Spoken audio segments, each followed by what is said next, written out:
I just sent you a clip. Can we watch this really quickly first? This is very short. Oh, I saw this one. Yeah, we can watch it, I guess. Well, I want to watch it because I think that exciting. No, but no, it is exciting to me that someone is on national television on the cathedral pushing back against critical race theory. But I also want to watch it because I want to talk about something that happened after. Oh, okay. Let's see. Now, Bill Maher, as much as I don't like him, Bill Maher has hosted people who've said things that are counter-narrative often, right? It was, that's where, who said the stuff, who was the one who said the stuff about Islam that got piled on, that was on Bill Maher? Sam Harris. Was it Sam Harris? I was going to say Sam Harris, but I wasn't sure. All right, so let's see if I can pull this up here, and let's see if I can enable the sound, which is the hard part for me. Towards equity, racial equity, and a focus disproportionately on outcomes is something that is rather new, but seems to have taken the country by storm. It's almost the only thing people can talk about. Equity meaning as opposed to equality. Equity as opposed to equality. Which, can you... I can give you a practical example of that. Yes. COVID, we were just talking about a moment ago. We know that the most vulnerable population when it comes to COVID are older people. That if I took people over the age of 55, sure, that's 80% of the deaths. There have been actual conversations about prioritizing people on the basis of their race because COVID is said to disproportionately impact Black people relative to white people. It is a ridiculous proposition, but it's a proposition that's found its way into the mouths of governors here in California, the pages of the New York Times. We're actively talking about this kind of ridiculous because we actually know when we look at the global impact of COVID in the United States, again, 80% of the people who are dying are older, around 18% of the people who are dying are Black. A life lost to COVID is a life that matters. And we can focus on the people who are vulnerable without making this about race. Making it about race only obscures the actual issue. If you separate race from economic insecurity, sure, right? Like Hispanics are hospitalized at 3-4 times the rate of white people for a variety of reasons. For a variety of they're essential workers. Right. They're riding the bus from Boyle Heights to Beverly Hills. But the important point is that it's not fundamentally about race. You can't un-Hispanic them. There may be different issues in their communities. It could be that they live in homes with more people. It could be that they live in more urban centers. If that's the case, the policy you're tailoring is for people in urban centers, not Latinos. This is a confusion of categories that is actually distracting us from forging good policy. What you get is great sound bites. You don't actually fix problems. It always, it makes people, there's this... Okay. So a couple of things, by the way, that what he's talking about is very important. I have seen this. I have seen them saying that we need to prioritize people based on race. We read some articles. I think one was in either the Washington Post or the New York Times, where they basically were saying, well, some old white people need to die anyway. They're kind of like, well, and when people point out, well, why are when they say, well, we need to prioritize Black people or Latino people because it's a matter of economic disadvantage. And then if you respond, well, then let's prioritize people with economic disadvantage. They still say no. They still want to do it based on race, which he's making a great point. It's not about race.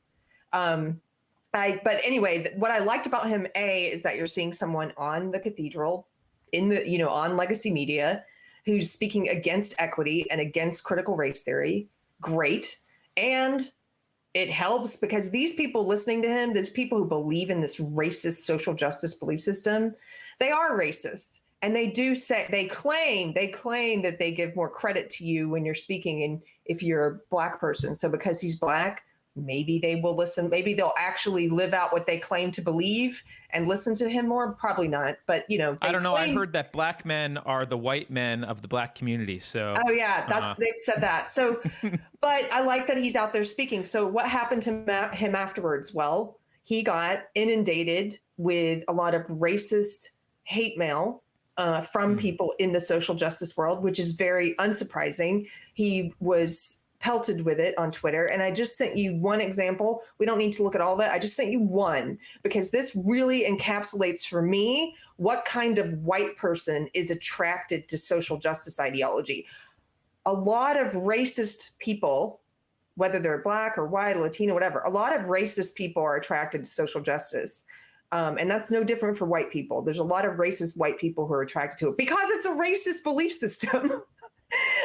So look at this one in particular. If we can put this up. Actually, I can't just show people your signal. I've okay. gotta download them and. Okay. Our friend Obaid Omer, who, if you're not familiar with him, you should check him out. We did an interview with him on Unsafe Space. And Obaid Omer posted this, and I just thought, okay, out of all of the racist hate I saw going towards Kamali for that appearance, this was just the perfect example. Yeah. All right. I think I've got this. Queued up. Okay. Let's take a look at here. Should we start with the one you can see who this person is? Well, let's show his tweet first. Okay. And then let's look at him. All right. All right. So let's see here. Here he is. Well, this is Obaid tweeting. Obaid saying, "This is your mind on critical race theory," and this is what he's saying. Kamel is a great house. I'm not even going to say this word on YouTube because I don't want to. Negro. Slave masters of old would be proud and give him an extra cup of shit to eat for his performance. And can we end with the picture? Oh wait, that's not the picture. There he is in all of his glory. There's the man protecting. Yeah, there's the anti-racist / racist. I just wanted to show you what this guy looks like because this is the proud white guy who is proud of his racism, proud of saying racist things to a Black guy. And if you go to his Twitter profile, well, shocker, surprise, surprise. He thinks he's fighting against racism. He's got a social justice profile. He thinks this is how you fight racism, is to call a Black guy who opposes critical race theory a house N-word, and to say that slave masters want to have him eat crap out of a cup. Like, what is wrong with you? But I know what's wrong with you. Fuhrer. I know what's wrong with you. And I know what's wrong with you is that there are a lot of racists who are attracted to social justice. There's also well-intentioned people. Don't get me wrong. I know a lot of well-intentioned people who are in it because they believe the crap that it sells, that this is about ending racism. There are a lot of people in it who think they are working to end racism. This guy, I think, is probably deep down, I think he has some prejudiced racist beliefs because you don't say stuff like this. The ones who are in it with good intention, they don't say stuff like this. They don't. There's different types of social justice warriors, and they don't say stuff like this. But this guy says stuff like this, which I think reveals his dark racist heart. And he gets to dress up. He gets to dress up in a costume of social justice and anti-racism. And now he gets to hide his racist beliefs and his prejudice in this cloak of anti-racism. He gets to pretend that he's saying racist things in the pursuit of ending racism. What a sick person. There's a ton of people like this too. There's a ton of comments like that too. And it's not surprising. I mean, yeah, It's like the phenomenon we've talked about with respect to the Me Too movement in Hollywood in particular, where someone gets caught for something and their reaction is, well, that's just how guys are. All men really need to be better. Like, we should all be better. And it's like, no. You're that way. Not all men. All men aren't that. Just you. So I think when someone like this sees Robin DiAngelo's claim that all whites are racist and evil, he looks inside himself and goes, yeah, we are. Yeah. Yeah, we're all racist, aren't we? Right? And then he's like, let's all get better, because rejecting that claim is an admission that, oh, actually only he's racist. It's like, Yeah. it's not everyone. He's special. By the way, someone said we can't use the NEGRO word. We can.